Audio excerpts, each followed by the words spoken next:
Hi, this is Vanessa. My name is Paul. And welcome to our YouTube channel.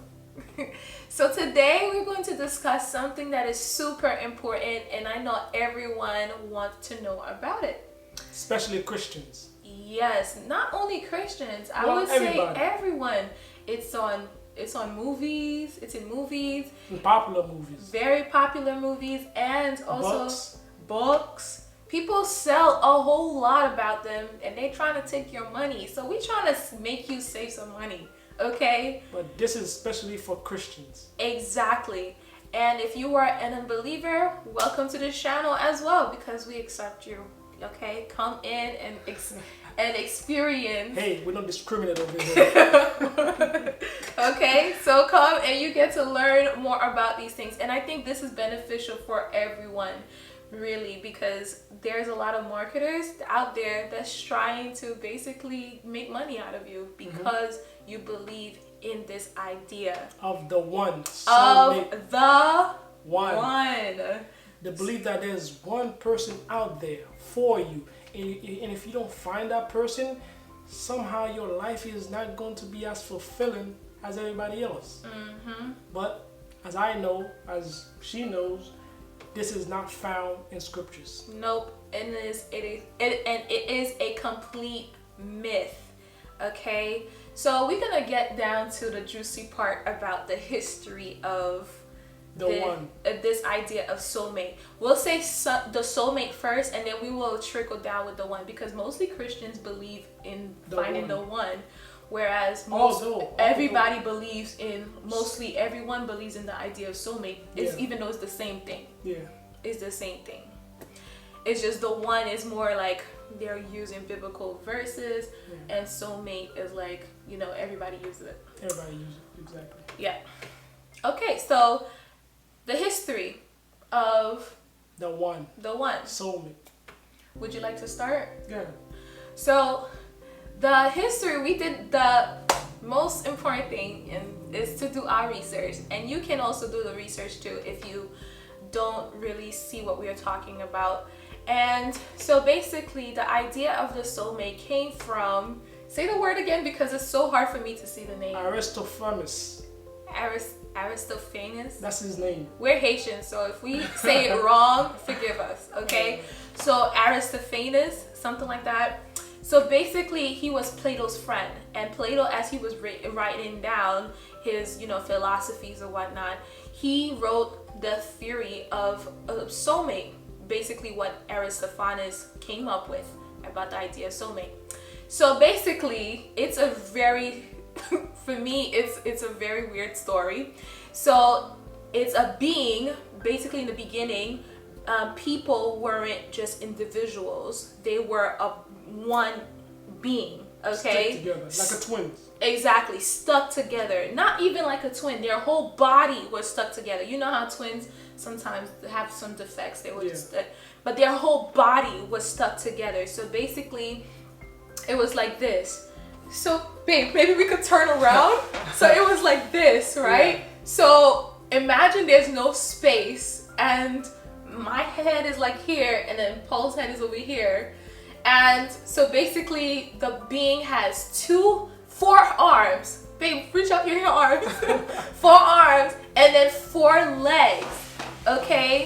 4 legs and 2 faces.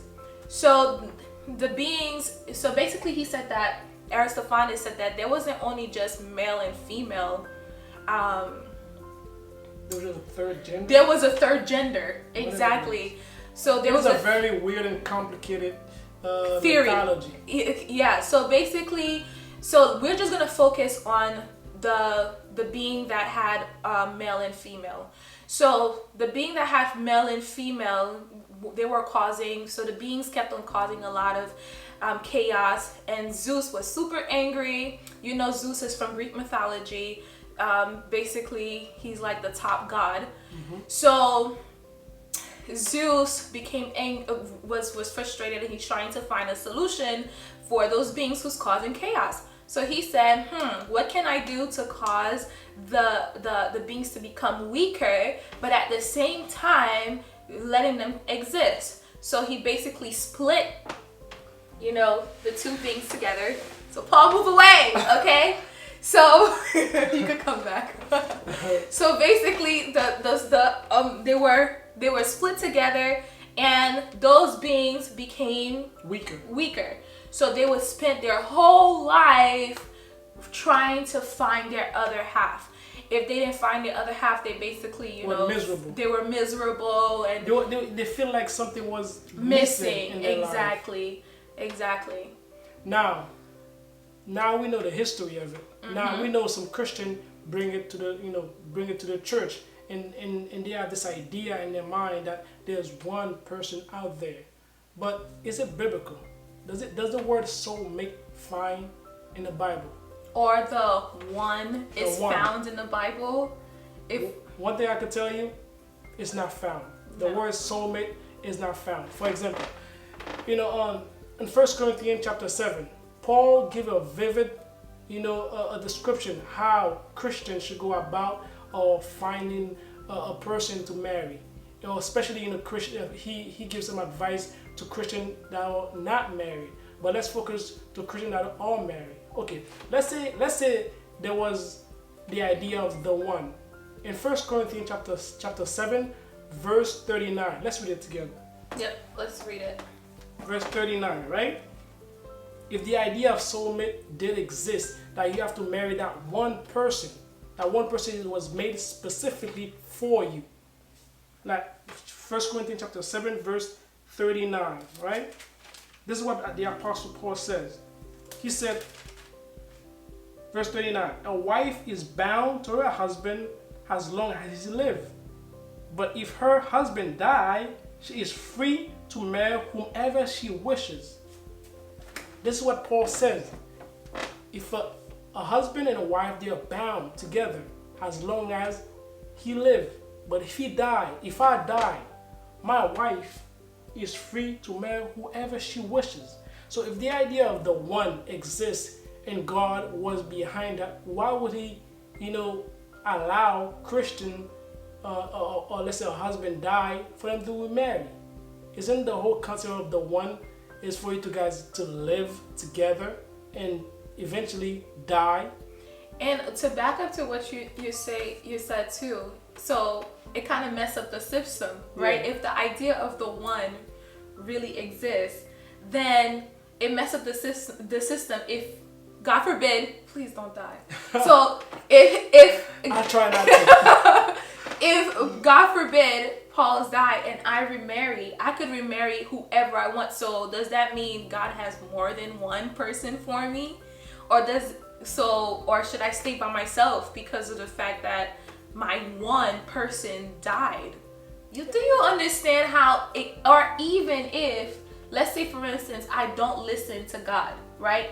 God told me this is the person I must marry, and I was like, you know what, I'm not into this person, so I'm gonna marry somebody else. So doesn't that mess up the whole system? Yeah, and also, let's say, if you're a Christian, you believe in the one, and you live together with that person, you're not going to work on your marriage. In order for a marriage to work, you have to continue to work at it. But if you believe that in your mind, hey, this person is always going to be by my side, he's my soulmate, he's always going to be there, he's not going to leave me, that's going to create a problem in the marriage. That's going to create a big problem in the marriage because you have a false understanding, you have a false concept in your mind that is not, and God does not condone it. God, he didn't even mention it. Yeah, it's going to destroy your marriage. So what my advice to you Christian out there is not to believe in this. There's no such thing as the one. It's to work on your marriage, continue to work at it, and it will work. But the idea of the one, he's my soulmate, he's always going to be there. No, we don't know man's heart. Men's are evil. The person could be with you today and they leave you tomorrow, or the person could die. We don't know what's going to happen to tomorrow. It is not promised. Yeah, and also I would say the idea, I remember I used to believe in the idea of the one. Before I met my husband, I believed in it so much. And it consumed me. It really consumed me. Like, it took me a moment for me to realize how much the idea of the one was like an idol. And a lot of Christians are suffering with this idol. And God told us to crush the idols that's in our lives. Idols doesn't necessarily have to be physical beings, but it could be something, an idea that you're holding so strongly. So sometimes, I know females could relate to me with that. Like, if you would go to a church event, you see some guys there, and it's like maybe a guy's looking at you, whatever. The first thing that would pop up in your head is he the one? Yeah. Like, how can each and every person be the one? Like, it's so annoying. It is. God has given us the choice, the ability to look within his word and to see that if this person acts according to the word of God, and for me to be able to dissect if this person is right for me. Are you aligned with that person? Exactly. Are you guys interested equally in the same yoked? thing? You know what I mean? So it's a lot that go into it. You know what I mean? God gives you the ability to choose a good person.